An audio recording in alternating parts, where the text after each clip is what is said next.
रात के अंधेरे में हाईवे के किनारे एक पुराना होटल खड़ा था। उस होटल में एक कमरा था। कमरा नंबर तो 27। पिछले 20 साल से वो कमरा बंद था, क्योंकि जो भी उस कमरे में सोया वो सुबह जिंदा नहीं मिला। लेकिन एक रात एक आदमी ने जिद करके वही कमरा ले लिया, और सुबह होटल वालों ने जो देखा वो उनकी जिंदगी का सबसे डरावना मंजर था। लखनऊ से कुछ दूर एक सुनसान हाईवे पर एक पुराना होटल था, शांति लॉज। वो होटल इतना पुराना था कि रात होते ही वहां अजीब सा सन्नाटा छा जाता था। लेकिन उस होटल की सबसे डरावनी चीज थी कमरा नंबर 27।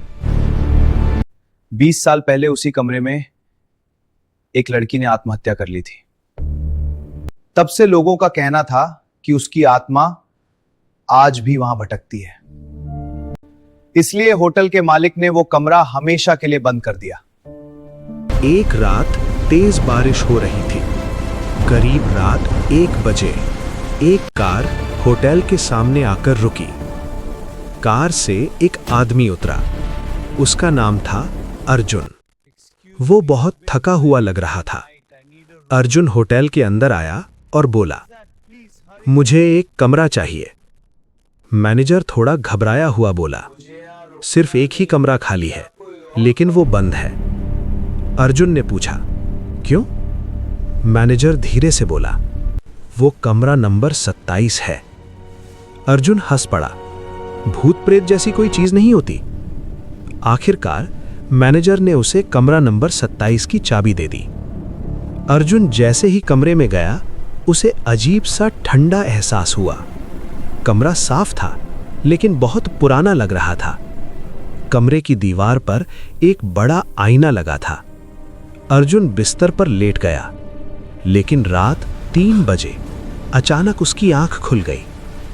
कमरे में किसी के चलने की आवाज आ रही थी, टक टक टक। अर्जुन उठकर बैठ गया। कमरे में कोई नहीं था।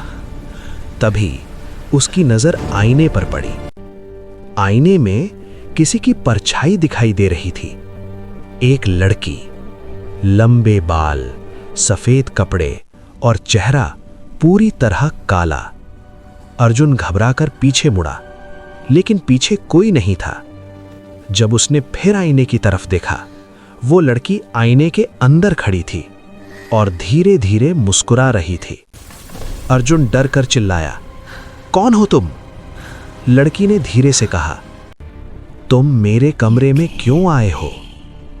अर्जुन दरवाजे की तरफ भागा, लेकिन दरवाजा खुल ही नहीं रहा था। अचानक कमरे की सारी लाइट बंद हो गई। कमरे में सिर्फ आईना चमक रहा था, और धीरे धीरे वो लड़की आईने से बाहर निकलने लगी। उसके पैर जमीन को छू भी नहीं रहे थे। वो हवा में तैर रही थी। वो अर्जुन के पास आई और उसके कान में फुसफुसाई, अब तुम कभी इस कमरे से बाहर नहीं जाओगे। अगली सुबह होटल का मैनेजर दरवाजा खटखटाने आया, लेकिन अंदर से कोई जवाब नहीं मिला। उन्होंने दरवाजा तोड़ा। अर्जुन बिस्तर पर बैठा था, लेकिन वो हिल भी नहीं रहा था। उसकी आंखें खुली थीं और चेहरा डर से जम चुका था। लेकिन सबसे डरावनी चीज, कमरे के आईने पर उंगलियों से लिखा था, अब ये कमरा फिर से खाली है।